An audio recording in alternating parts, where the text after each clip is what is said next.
Halo teman-teman, selamat siang. Apa kabar teman-temanku semuanya? Semoga teman-teman sehat hari ini ya. Teman-teman, kita mau bahas mengenai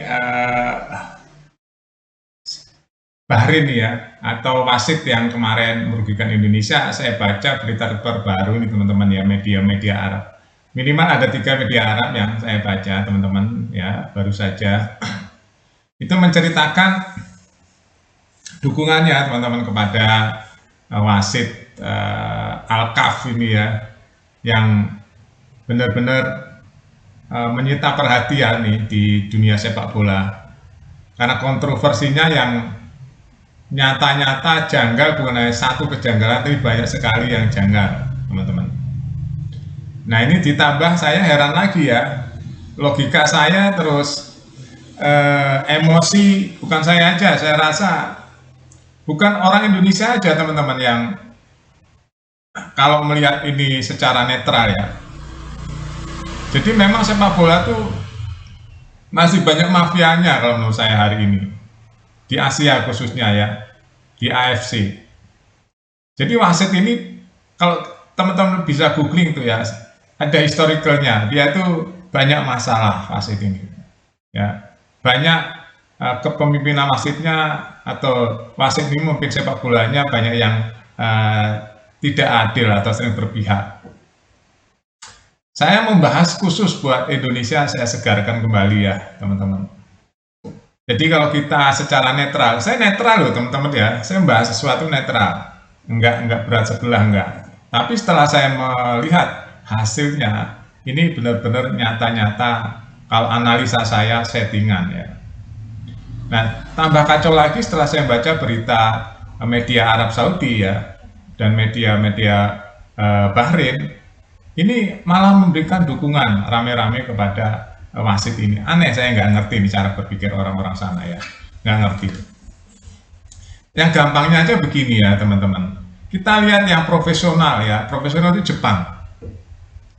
Pemainnya juga nggak cengeng, nggak gampang jatuhan, nggak gampang nyengar-nyengir ya, kesentuh sedikit jatuh. Oke, satu. Yang kedua Indonesia. Indonesia terlalu baik teman-teman, nggak ada gimmick sama sekali permainan, nggak ada. Ya, jatuh kalau benar nggak harus jatuh ya nggak jatuh. Itu Indonesia. Jadi waktu lawan Australia juga sama. Ya, Bahrain tuh gimmicknya luar biasa lawan Australia. Akhirnya Australia kepancing kan, kepancing kena kartu merah dan akhirnya kalah 1-0 dari Bahrain. Jadi memang Bahrain ini bermasalah teman-teman. Sebelum ketemu timnas Indonesia juga bermasalah. Ditambah lagi saat ketemu timnas Indonesia ini nyata sekali kerjasama dengan wasit. Analisa apapun ini udah nyata-nyata ya. Kita kan biasa melihat sepak bola jadi tahu mana yang wajar, mana yang nggak wajar. Kalau gimmick jatuh gitu itu wajar lah gimmick ya. Ronaldo juga dulu seperti itu ya. Nah, kalau kesentuh didorong yang seharusnya nggak jatuh. Kalau Bahrain pasti jatuh.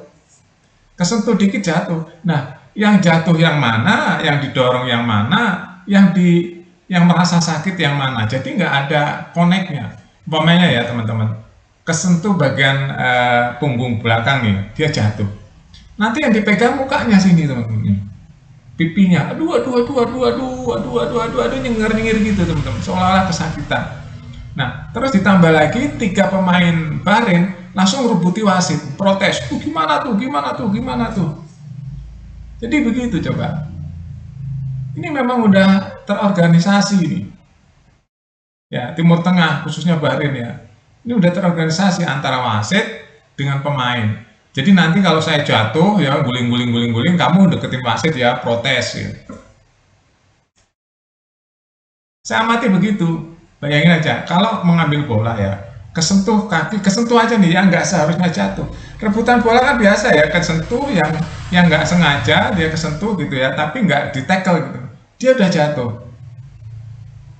Terus jatuhnya luar biasa tuh dramanya. Nah, ini dari satu yang nggak beres dengan Bahrain ya. Itu masih dibela sama media Arab Saudi, dunia Arab ya, maksudnya daerah-daerah Arab seperti Oman gitu ya. Nah, itu yang pertama. Yang kedua, kita memaklumi lah, kita kan bangsa-bangsa yang pemaaf ya, kita kadang-kadang pemaaf ya. Oke lah, gimmick jatuh nggak masalah, kita hindari sentuhan supaya nggak terlalu sering jatuh. Yang membahayakan tuh kalau jatuhnya jatuh fitnah, nggak diapa-apain, jatuhnya terguling-guling, akhirnya mengharapkan pemain timnas Indonesia kena kartu kuning atau kartu merah. Ini yang jahat, teman-teman. Teman-teman, saya punya sejarah ketemu banyak orang Arab, orang Timur Tengah ya. Saya punya teman-teman dekat juga. Memang beda cara berpikirnya, teman-teman. Beda. Ya, bukannya saya mendiskreditkan, bukan. Beda cara berpikirnya. Nah, ini terlihat kan dengan permainan, bukan hanya Bahrain saja, ada beberapa negara Timur Tengah ya, teman-teman. Jadi khusus Bahrain yang benar-benar merugikan harapan kita permainan di Piala Dunia, ini 3 poin loh, teman-teman. Kalau kemarin dapat 3 poin, berarti kita dapat 5 poin. Nah, ternyata kita walaupun nggak kalah, cuma dapat 3 poin. Maksudnya 3 kali bertanding 1-1-1 ya, terus semua. Nah, kalau kita kemarin kan dapat 5, tinggal butuh 10 poin lagi kita lolos. Nah, ini yang menyangkut kerugian untuk timnas Indonesia. Kenapa? Semua media Indonesia, rakyat Indonesia marah sekali ya, termasuk saya. Karena melihat di depan mata itu ada permainan yang benar-benar janggal. Ya, pertama sentuhan sedikit jatuh, yang kedua wasitnya pasti ngeprit, pasti ngepeluit, ya kan? Terus yang ketiga, pemain Bahrain 3-4 orang langsung ngerumunin wasit, protes, akhirnya dikabulkan protesnya. Ya kebanyakan lah, 80% dikabulkan. Ya, nah klimaksnya, titik puncaknya ya ini, waktu ngambil poin Indonesia 3 poin diambil jadi 1 poin. Untung nggak kalah, masih dapat poin 1. Ini jahatnya. Ya, bayangin kita tuh udah ngitung tuh 96, 97, 98. Ini orang kok gimana ceritanya ini? Orang nggak ada masalah apa-apa kok nggak diberhentikan. 99 begitu masuk menyamakan kedudukan baru diberi. Dari sini udah ketahuan. Sebenarnya dari awal ya. Dari awal tuh wasitnya sudah nggak benar. Benar, analisa saya sudah nggak benar. Dari awal. Tapi karena dia ingin menutup dengan satu-satu, dia sampai, saya rasa kalau dia nggak memasukkan, Bahrain kamu sampai 100 lebih itu menit-menitnya baru ditutup, sampai pokoknya sampai imbang aja. Pertama sekali, saya yakin tuh kalau memang nggak masukin bola itu nggak 100 langsung di-print itu, saya yakin lebih dari 100 menit karena sudah berhasil misinya baru dia sprint, bahkan bola belum ditendang sudah print untuk menutup close rapat-rapat supaya imbang dua-dua.